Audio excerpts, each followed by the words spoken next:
morning, dear students. This is your Sudha ma'am. Welcome to the second session of lesson 4, that is motion and time. Let's quickly recapitulate our previous session. In our previous session, we studied what is motion, rest, uniform motion and non-uniform motion. Today, we are going to study different types of motion. Let's get started.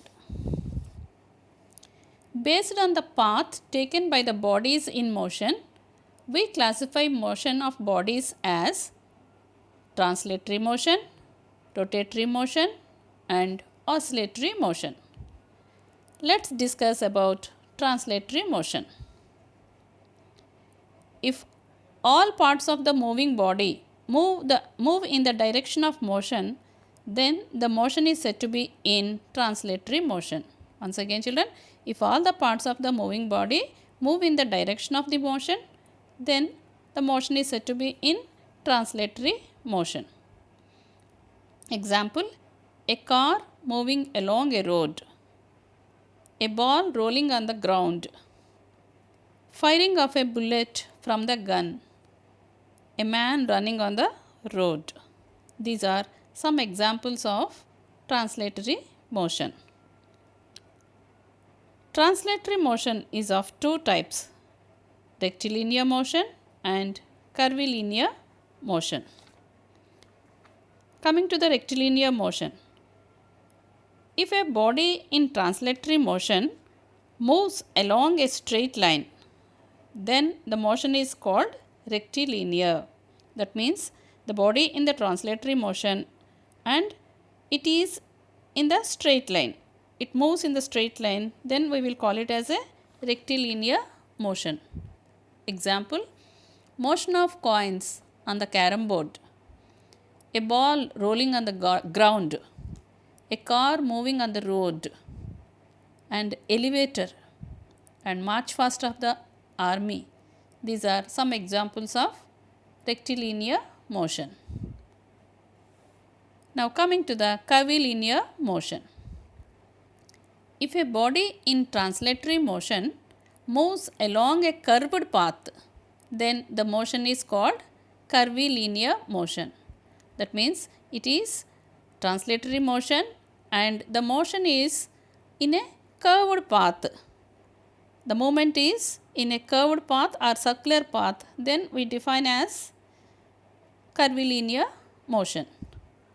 Example, movement of a bus on hill station road,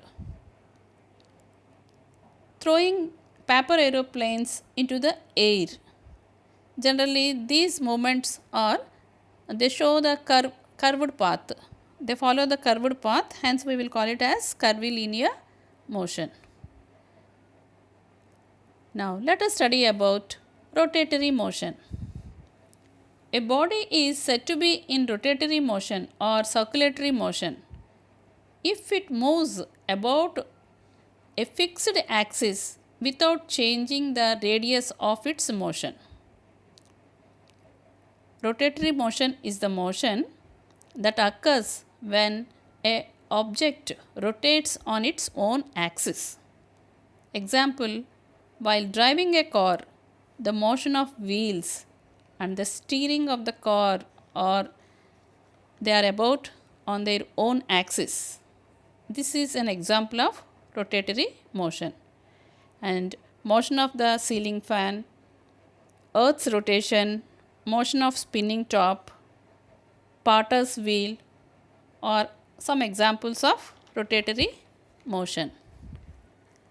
Let us observe another example of circulatory or rotatory motion.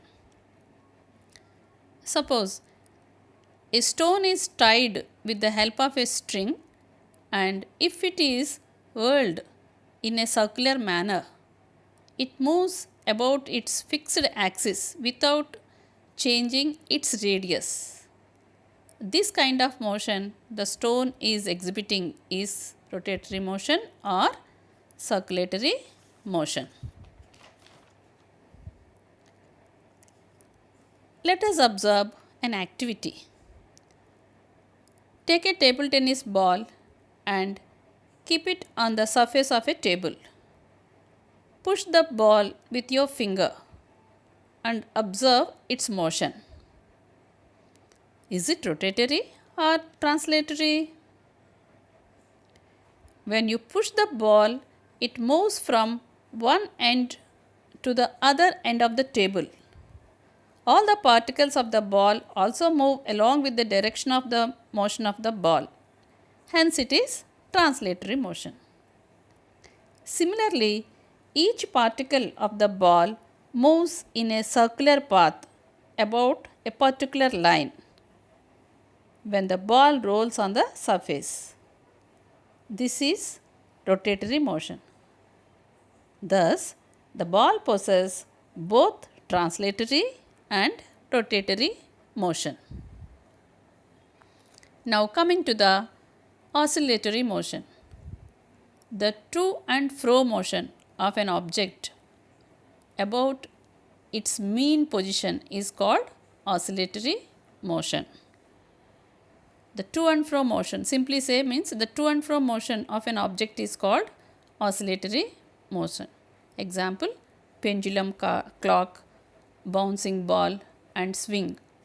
These are some examples of oscillatory motion. In the pendulum clock, the bob, that means the ball-like structure which is moving, is called bob. The bob moves from its mean position, means center position, to one side, and then it moves to another side and comes to the middle position. It's a first position. It moves to first left side or right side, one side, then it moves to another side and again it is coming to the middle. Then it is said to be one oscillation. The swing, the needle of the sewing machine, the bouncing ball are some of the examples of oscillatory motion. Now see another type of motion, that is periodic motion. A motion which repeats itself at regular intervals of time is called periodic motion. That means it takes the same time, the motion takes the same time, then we will call it regular interval of time, then we will call it as periodic motion. Example, rotation of earth, revolution of earth, like that. Always it is fixed time. It repeats itself in the fixed regular intervals of time is called periodic motion. Example, pendulum clock also. Just now we studied that pendulum clock is in oscillatory motion. Now I am saying that it is periodic motion. Now a question may arise in your minds. Just now madam said it is oscillatory motion. Then how can it be a periodic motion? Yes, it is possible, because this to and fro motion or this oscillatory motion repeat itself at regular intervals. Then it is termed as periodic motion. Whenever the motion repeats at regular intervals is called periodic motion. Just like the needle of the sewing machine or the rotation of the earth which takes 24 hours or the revolution of earth which takes 365 days 6 hours. All these are some examples of periodic motion. Hence, we can conclude that one object may possess more than one motion. Now moving on to the slow and fast motion. In our daily life, we observe many objects in motion. In some cases, objects move slowly and some other cases they move fast. How do we know whether the motion is slow or fast? Suppose you and your friend staying in the same apartment started for school at the same time, which is 5 kilometers away from your apartment.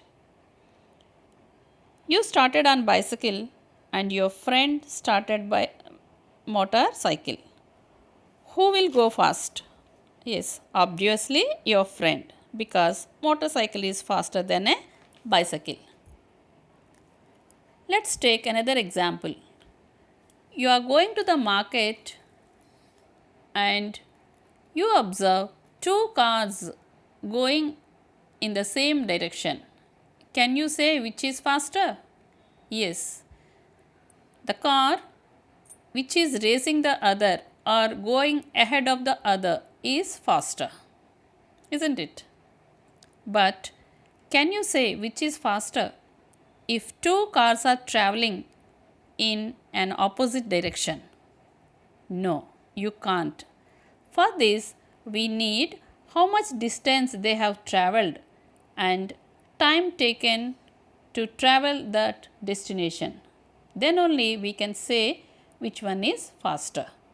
So, we need to know about the distance covered, time taken by the body in motion to decide whether the motion is slow or fast. That's about slow and fast motion. Let's summarize today's topics. Today we have studied different types of motions like translatory motion, rotatory motion, oscillatory motion, periodic, slow and fast motion. That's all for today. Meet you in our next session. Thank you.